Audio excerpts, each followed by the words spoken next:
Konnichiwa, minasan. Kyo desu. So, we will be reacting to a video by the channel Palo from Japan. And this video is going to be why do Japanese dislike foreigners? So, we're going to see some of Nihonjin's reasons for disliking Gaijin. And without further ado, ikimashou. So have you guys ever wondered what Japanese people are really thinking? Well, in this video, I wanted to share with you guys some of the things that they never tell you, but they're actually thinking inside of their head. So I've been in Japan for more than 15 years, and I'm going to be sharing with you some of the stuff that I've learned all along the way. In general, Japanese people like to follow the rules, so when others break those rules, it's very frustrating for them.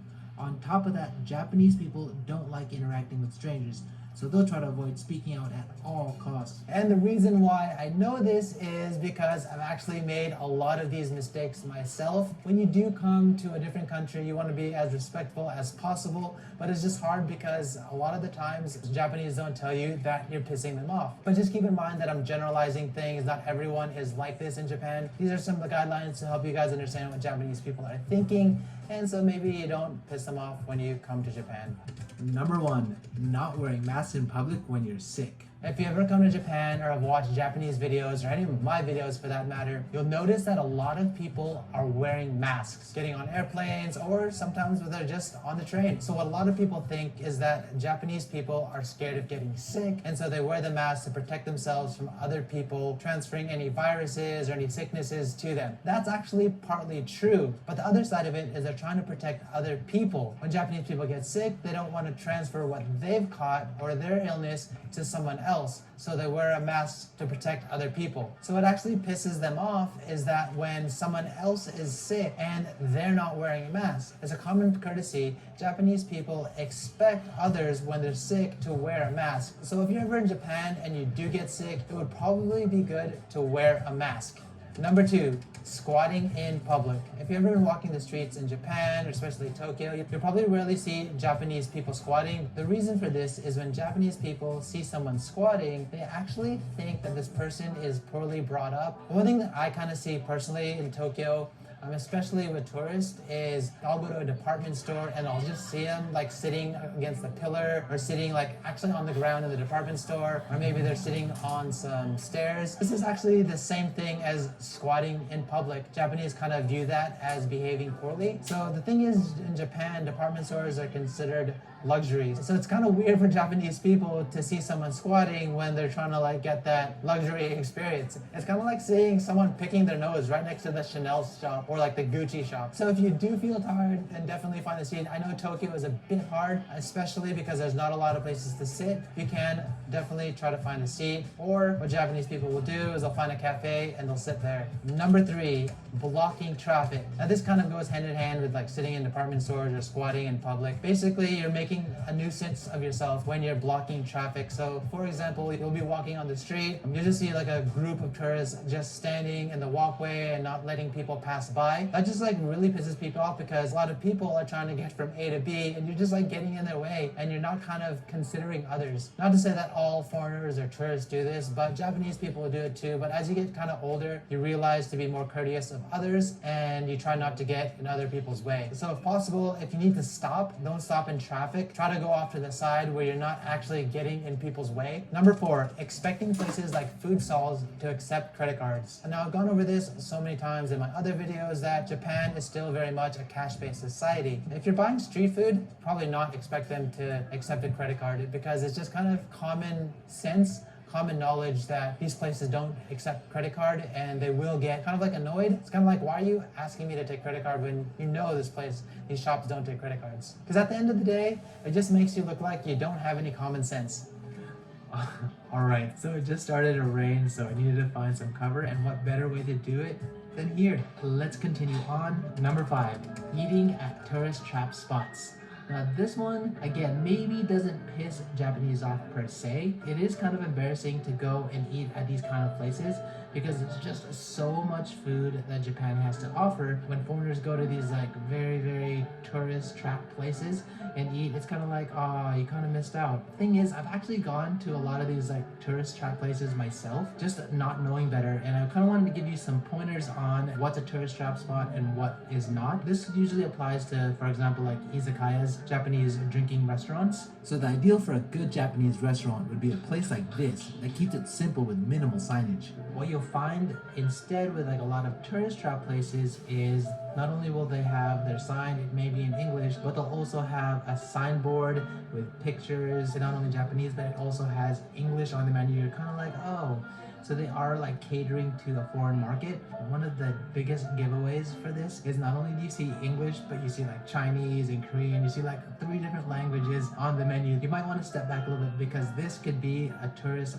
trap spot. Oh, one thing though, this kind of goes against what I was saying. Like for example, if you go to ramen shops, nowadays there's ramen shops that get really popular and they have a lot of foreigners coming to it. Just to make the experience a little bit easier for both parties, they just added the English to the menu, but originally they didn't have it. So it's not like they were like initially trying to like get foreigners to come, it's just foreigners started coming, so they had to kind of adapt and add an English menu. Oh, and this is probably the biggest giveaway out of all of it. If you ever hear one of those like aggressive shamisen music playing in the front of the store, you should probably run because they're like trying to attract tourists like you would not believe. But at the end of the day, if you want to come to Japan and you just feel comfortable eating at these like tourist trap spots, then yeah, that's fine. But if you want to come to Japan and you want to kind of experience like authentic Japanese cuisine, I would say just like try to stay away from these places. Number 6, eating with your offhand underneath the table.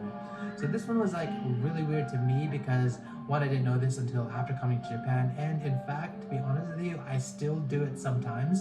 The way you're supposed to eat in Japan is you're supposed to just have dominant hand, you're eating with your chopsticks, and you have maybe have your rice bowl on the other hand, and you're just like eating like this. But sometimes if you don't have the bowl in your hand and you're just eating on the table, like I sometimes take my offhand and I put it underneath the table or like just on my lap and I eat with just one hand. But apparently this is just kind of bad manners in Japan. This is something that Japanese kids grow up with, where their parents like telling them to always show their other hand, because I think just in general people like to put their offhand underneath the table or on their lap when they eat. I don't know if this is a thing in your country, but it definitely is something here in Japan. So when you eat and you want to have kind of good manners, then you should leave or you should show your offhand the entire time, just like put it on the table. And finally, before we get out of this place, number 7, not cleaning up after you eat. So cleanliness is kind of one of those pet peeves that Japanese people have. They like to keep everything clean, in general. So when you're eating in a public place, it's always like kind of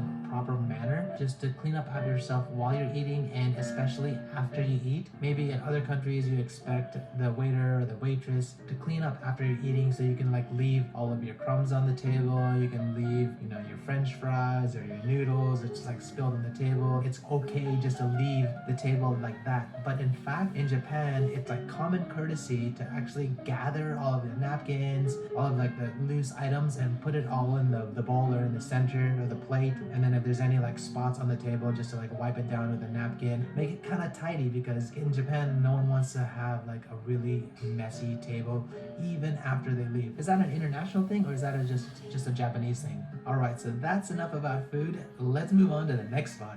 Number 8, making people wait. This one actually pisses a lot of Japanese off. So in general, I think Japanese people are very punctual, and that's just because they're being considerate of others. They don't want to make other people wait. So when they're supposed to meet someone, say for example for work, then they'll usually arrive 5 to 10 minutes early on site. They'll probably like go up a minute or 2 before going to the front desk and checking themselves in. It's just like, it's one of those things, being considerate is probably on the priority in like thinking of others. So the fact that you're late, meaning you're wasting other people's time, and Japanese people don't like to waste time, and in fact they hate it when someone else wastes their time. In fact, I've been here so long, it kind of pisses me off, to be honest, when people that I have a meeting with are late. I'll actually set up a lot of international calls, like on Skype or whatever. People overseas are always like 5, 10, 15 minutes later. They email me just before, sorry, you got stuck in a different meeting. And I think it's almost like common practice to be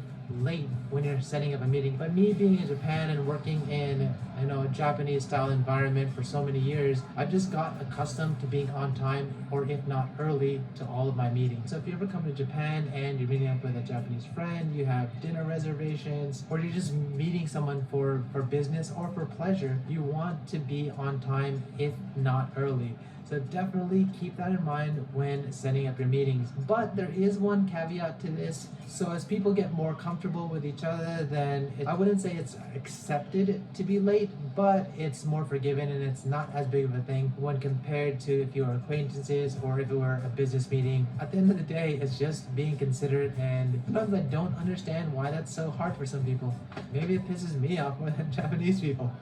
Number 9, talking to someone in line. So again, this one is another thing that kind of surprised me. Kind of one of those reverse culture shocks when I went in the States. I was just waiting in line at the supermarket, and all of a sudden someone behind me just started talking to me, asking me about the weather or the sports team or something like that, and I was completely shocked. I think it's because I've been in Tokyo so long that people here in Tokyo, at least, they don't appreciate it when a random person just approaches them, especially if they're just doing their like normal daily tasks, like going to the convenience store to buy something. It catches a lot of people off guard, and it kind of just makes people uncomfortable. I know there's people out there that like to talk to people, but if you want to kind of respect people's boundaries and their spaces, then you might not want to just like come up and start talking to them. So I think the exception to this is if you do have a reason to talk to someone. So for example, you are lost and you need like directions, then you can like say excuse me, and then ask for directions. I think this is probably more mainly to do with the city, because there's just so many people, there's so many like interactions that could potentially happen that you don't want to like continue to get bombarded with people. So people are kind of in their own zone. In the city, maybe if you were to go out in the countryside, it's less likely. People have their guard down more so in fact they may actually appreciate you talking to them. Don't take this as like all of Japan is like this, but maybe like in the city areas where people are just more closed off, then you might make them feel uncomfortable. And finally, number 10, talking way too loud.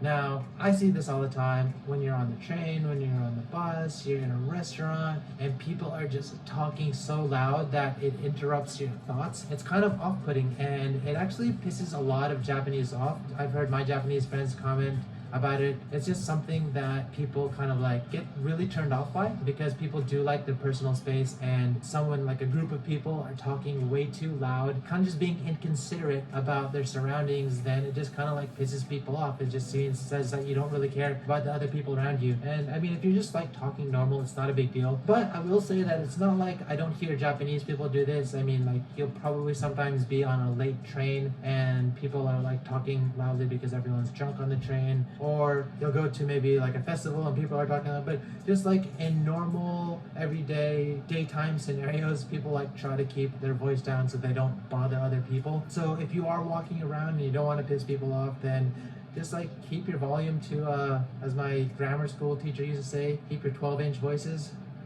Maybe more than 12 inches. 1 yard voice, because I was in the States. So yeah, those are my top 10 things. I don't know if this video gets really popular, maybe it gets like 10,000 likes or it gets a few 100,000 views, and maybe we'll do another one. So definitely hit that like button, let me know that you like this video if you want to see another one. Or else if you want to see what I'm doing on the daily, then check out my Instagram account. If you want to support the channel, then check out my Shibuya merch. Yeah, if you want to see my other Japan guides or my day in the lives, or some of these things I knew, but some other things I didn't know. So definitely when I was in Japan, I knew a few of these social rules, as far as like, not blocking people when you're walking in big cities. Even when you're taking escalators, like one side of the escalators for like if you're not in a rush, the other one is for people who are in a rush, and they, escalators and steps, both of those. But the one thing, even as an American, that I always hated was when you go to a restaurant or a diner or a fast food place, I hate it when people don't clean up after themselves. That's like a pet peeve of mine. My first job, I was a employee at Chick-fil-A, and sometimes when you're put in a dining room where you're supposed to go around cleaning up the place, making sure everything looks good, it's crazy to me how people literally leave everything there and not even, if you have your tray with food, at least have common courtesy to at least throw your tray away. But people will keep it at the table and expect you to do that. Like, to me, that just shows like you're either lazy or dirty, or you're not considerate of others. And especially when you're on the other side of being the employee, it irritates you, because like, man, people don't have common decency to do that. Like, for me, whenever I go to a restaurant, I always clean up after myself, because I know how it is being a worker, and there's like stains and fries and, you know, chips everywhere, and then you have to do more work to clean everything. Like, do people a favor, just clean up your area. It just makes everything easier for everybody.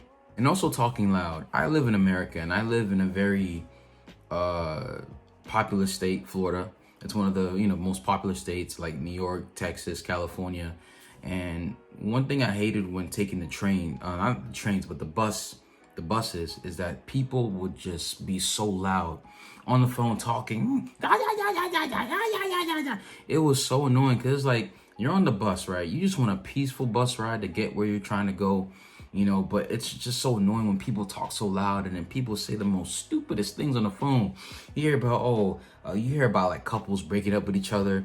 This person did this person wrong. Like, it's crazy the stuff you hear from people's mouth when they're on the phone. But in general, I don't like loud places unless the environment kind of welcomes that. Like, let's say you're at a party, or maybe you're at a very popular like shopping district.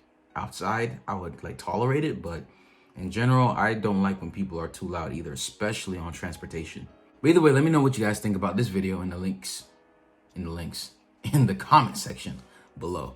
So if you guys enjoyed this video, please hit the like button, smash the subscribe button, also hit that bell as well to get notified whenever we post a video. ありがとうございました。みんな気をつけて。じゃあね。